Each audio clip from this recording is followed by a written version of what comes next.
Bonjour tout le monde, c'est The Niaise Show en compagnie de Roger Dufour. Donc aujourd'hui, je vous fais une vidéo assez spéciale. Donc ça ne concerne pas la chaîne comme la vidéo précédente et ça ne concerne pas, ça ne concerne pas un jeu vidéo. Enfin, je ne teste rien, je ne fais aucun gameplay ou ni let's play. Aujourd'hui, je vais vous parler, comme vous avez pu voir dans le titre, de la chronologie de Half-Life 2. Enfin, de Half-Life, je veux dire au complet, Half-Life au complet. Donc ça va être une vidéo assez longue. En fait, voilà. Donc plusieurs se demanderont pourquoi je fais la chronologie d'Half-Life. C'est tout simplement pour plusieurs raisons, mais dans les plus importantes, c'est que bientôt, je ne l'ai pas encore dit, mais je vais faire sûrement un let's play sur Half-Life. Et je me disais que ce serait assez important de connaître l'histoire, tout simplement. Et aussi, c'est que Half-Life est un univers extrêmement compliqué et extrêmement grand. Et j'avais remarqué qu'il n'y avait presque aucune vidéo pour expliquer c'était quoi Half-Life. Il n'y avait aucune vidéo de chronologie. Et on se rend compte en fait que tout est relié. Donc c'est pour ça que je voulais vraiment vous faire une vidéo. Donc ça va être une vidéo assez longue. Je ne veux pas que ça soit trop ennuyant, mais voilà. Donc pour ceux qui ne connaissent pas Half-Life, c'est un jeu assez important pour Valve. Donc voilà. Donc, je ne vais pas vous faire un très gros montage. Je pense que je vais juste vous mettre une petite image d'Half-Life. Hein. Je suis assez navrée. C'est juste que ça va être une assez longue vidéo. Peut-être que je vais la détacher en deux parties. Donc, voilà, Half-Life. Half-Life, là, je vais vous commencer ça. Mais pour ceux qui ne savent vraiment pas c'est quoi, il faudra vraiment s'informer. Parce que moi, je fais vraiment une chronologie. Je ne vais pas tout dire. Donc, déjà, Half-Life. Donc, tout commence par l'incident de Black Mesa. Donc, Black Mesa, c'est un immense complexe secret situé dans le désert du Nouveau-Mexique, aux États-Unis. Donc, il y a plusieurs recherches dans le domaine de la téléportation et de la radioactivité. Et donc, nous, on incarne Gordon Freeman, qui fait partie de l'équipe scientifique qui travaille dans le secteur des matériaux anormaux. Et il doit participer à une expérience sur l'analyse d'un mystérieux échantillon de cristal. D'ailleurs, le cristal est pas mal à l'origine du jeu, donc c'est assez important. D'ailleurs, pour ceux qui se demandent c'est qui G-Man, il y a une petite parenthèse avec le cristal. G-Man serait quelqu'un qui aurait volé le cristal, mais je ne vais pas trop aller là-dedans parce que pour ceux qui ne connaissent pas Half-Life, ça pourrait être assez mêlant. Donc, l'expérience se déroule le 16 mai 2000 dans une chambre de test. Et tout le monde est bien protégé parce que voilà, c'est assez dangereux ce cristal. Et qu'est-ce qui arrive? Tout simplement, c'est que c'est envoyé dans une chambre de test. Et en fait, ils essayent de tester le cristal, mais ils poussent trop le spectromètre, donc pour mesurer la sorte de radiation du cristal. Et ça déclenche une résonance en chaîne qui provoque l'ouverture d'une brèche interdimensionnelle, donc une tempête de portails, et en fait qui entraîne des téléportations à travers tout l'univers et qui permet à des créatures de rentrer sur Terre. Donc voilà. Et après, ben, tout s'abat sur Black Mesa. Il y a plein d'extraterrestres qui rentrent dans Black Mesa. Et c'est envahi par les créatures et tout se détruit. Gordon Freeman, qui est le personnage principal, parvient à s'en sortir. Et d'ailleurs, je vais prendre des petites pauses parfois parce que oui, je lis un texte là parfois. Donc, et ses collègues d'agents de sécurité, ben, ils réussissent à sortir. Ils se frayent un chemin jusqu'à la surface pour chercher de l'aide. Et voilà, pas mal de petits docteurs, dont de Gordon Freeman, s'en vont. Et il y a l'arrivée des militaires pour gérer la sécurité, hein, parce qu'il y a plein d'extraterrestres qui arrivent. Et ils essayent d'étouffer l'affaire pour pas alarmer le peuple. Et ils éliminent une part des extraterrestres, mais en supprimant en même temps tous les survivants de l'affaire et les capturent dans des interrogatoires, sauf Gordon Freeman et quelques personnes qui sont sauvées. Donc ça, c'est plus partie Black Mesa. Et après, qu'est-ce qu'il fait? C'est que les extraterrestres rentrent et ça fait une évacuation. Et il y a une catastrophe qui est décidée et ça chamboule tout le cycle de la vie. Bon, il y a plus de détails, mais là, je vais pas vous faire une vidéo trop longue. Et voilà, et c'est là qu'il y a les Black Ops, donc qui est comme des sortes de soldats, qui effaçaient définitivement toute trace de la catastrophe en installant une bombe nucléaire. Donc, ils envoient une bombe nucléaire sur Black Mesa pour pas qu'il y ait d'autres extraterrestres qui rentrent. Et ils tuent tout le monde sur leur passage, même les militaires qui n'ont pas pu évacuer à temps.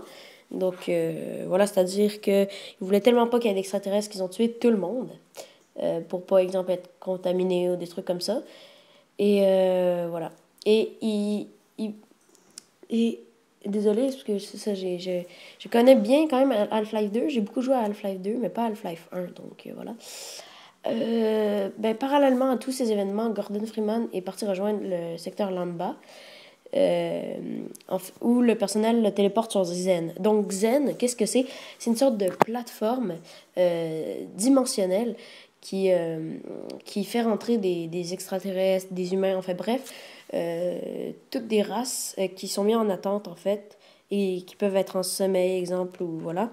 Et en fait, c'est comme une sorte de salle d'attente pour se téléporter, tout simplement. Ixen, c'est une sorte de planète, mais c'est pas voulu que ça soit une plateforme comme ça, c'est juste que, voilà. Et il y a une mystérieuse entité qui restait la seule force à maintenir la faille dimensionnelle ouverte depuis le lancement du satellite. Satellite, je sais pas c'est quoi le rapport, mais en tout cas, il y a une faille dimensionnelle et donc tout le monde peut rentrer, bref. Voilà. Ouais, c'est ça. Et là, on rentre dans G-Man. Donc, G-Man, il joue une partie très importante dans le jeu et on ne sait pas c'est quoi. Donc, c'est vraiment un des très grands mystères des jeux vidéo. Je ne vais pas trop vous en parler parce que déjà, ça reste un mystère et même moi, je ne le sais pas. Il y a plein de théories comme quoi ce serait un extraterrestre ou des affaires comme ça. Mais voilà. Et donc, il réactive la bombe nucléaire des Black Ops que Shepard avait activée, réduisant à néant le centre de recherche de Black Mesa. Donc, il fait exploser le centre de Black Mesa. Et, et après, il met Gordon Freeman en état de stase dans une dimension inconnue. Donc, c'est-à-dire qu'il met Gordon Freeman et G-Man, il met Gordon Freeman en sommeil pendant 4 ans dans une dimension inconnue avec son ami Adrian Shepard, qui sont là pendant 4 ans. Et après, pendant qu'il est parti, Gordon Freeman, après le résultat catastrophique de l'expérience, eh bien, on découvre en fait que ça a été planifié à l'avance par l'administrateur de Black Mesa, Wallace Breen. Donc Wallace Breen qui incarne le président qui fait de la propagande dans le 2. Voilà. Je suis désolée hein, pour les... Parfois, il faut que je prenne des petites pauses. Mais voilà. Et après, qu'est-ce qui arrive? C'est que tout simplement, qu'en fait, Wallace Breen, qui en fait aurait planifié à l'avance le lancement d'un satellite, en fait, qui aurait ouvert encore plus les failles dimensionnelles et en fait, qui aurait fait rentrer le cartel sur Terre. Donc, en fait, Wallace Breen, il était déjà en contact avec le cartel. Il avait dit avec le cartel, si vous venez, vous pouvez venir, je vous dis tout, mais en échange, je suis le maître du monde, en quelque sorte. Et donc, voilà. Et là, le cartel rentre. Donc, le cartel, qu'est-ce que c'est? C'est une race extraterrestre, en fait. Une race très puissante qui a exterminé beaucoup de races. Donc, exemple, les Vorginautes, qui apparaissent dans Half-Life. Donc, en fait, les Vorginautes, c'est une autre race qui était sur une autre planète et qui sont venus sur Terre et qui font la rébellion avec nous parce qu'ils sont frustrés un peu contre le cartel et ils nous avertissent un peu, ils nous aident, en fait, tout simplement. Et donc, le cartel sont très puissants et ils commencent une guerre qui dure seulement 7 heures, en fait. Le cartel arrive sur Terre et détruit tout. Une tempête de portail, voilà, qui ouvre vraiment plein de choses, voilà, qui détruit le cycle de la vie, comme j'avais dit tout à l'heure. Et c'est vraiment n'importe quoi. Et la Terre est dans le chaos total, avec le cartel qui tue tout le monde. Et les terriens qui essaient de défendre leur planète juste pendant 7 heures. Et ça ne marche pas, tout simplement. Et voilà. Et donc, après c'est toute cette guerre qui a juste duré 7 heures avec tant d'humains qui sont morts et que le cartel a pris un peu presque toute la Terre, eh bien, Eli Vance, qui est un scientifique qu'on retrouve seulement dans le 2, survit à Black Mesa Est. Donc, Black Mesa, voilà, c'est dans le Nouveau-Mexique. Il y a une petite partie de Black Mesa qui a survécu à la bombe qui s'appelle Black Mesa Est. Et Voilà. Et c'est ça, Black Mesa Est et Evans reste là et se crée un petit laboratoire et invite des humains à survivre chez lui. Et donc voilà, et c'est le début d'Half-Life 2 et tout a été détruit et voilà. Et là, G-Man, 4 ans après, quand la guerre éclate, enfin quand le cartel est là, décide de réveiller Gordon Freeman et il dit très précisément au début du 2 que tous les efforts engagés par la Terre se sont révélés être vains. Donc ça, c'est une phrase très importante. Et en fait, qu'est-ce qui va nous apporter à la victoire un peu à la fin de Half-Life.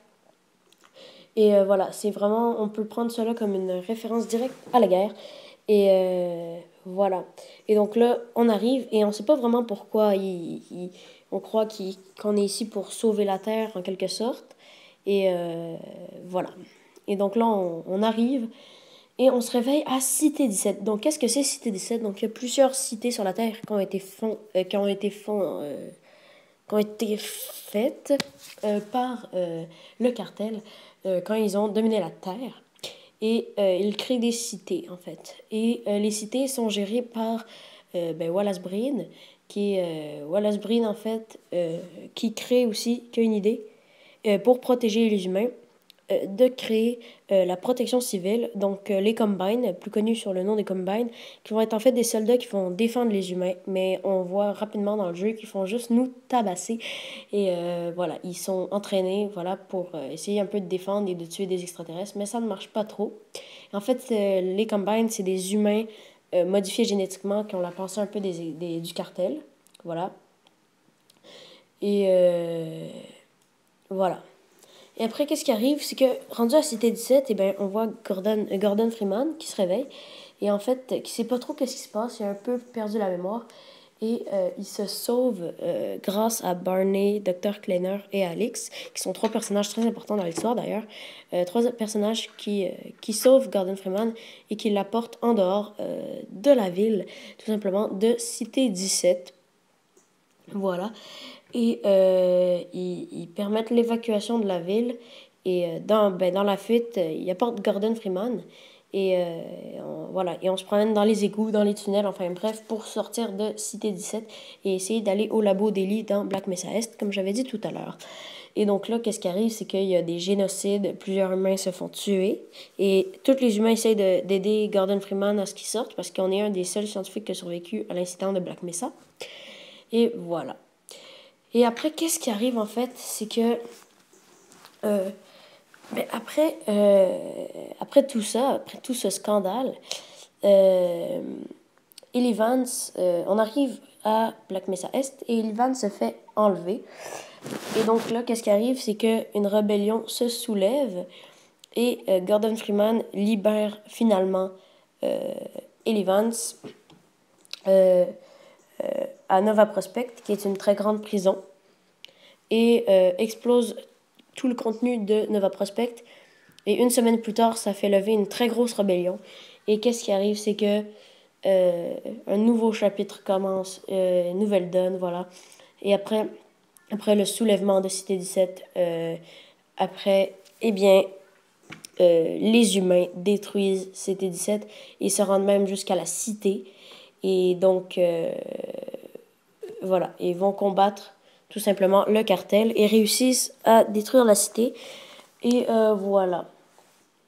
Ils disent pas si Wallace Breen s'en va, mais il me semble que dans la fin du jeu, Wallace Breen réussit à se téléporter. Donc ça m'étonnerait pas qu'il survive, mais là ils le disent pas. Mais à la fin du jeu, il me semble qu'on le voit survivre. Et voilà. Et là, on explose la tour, la citadelle. Et voilà. Et qu'est-ce qui arrive après? C'est la fin d'Half-Life 2. Et après la fin d'Half-Life 2, après l'explosion de la citadelle, la fin du cartel à Cité 17, et bien, voilà. C'est la fin du 2. Et en 2007, Valve sort Half-Life 2 Part 2. Et là, qu'est-ce qui arrive? C'est qu'on se retrouve directement dans la bataille de White Forest. Donc, une fois la citadelle détruite, le souffle de l'explosion rase entièrement Cité 17.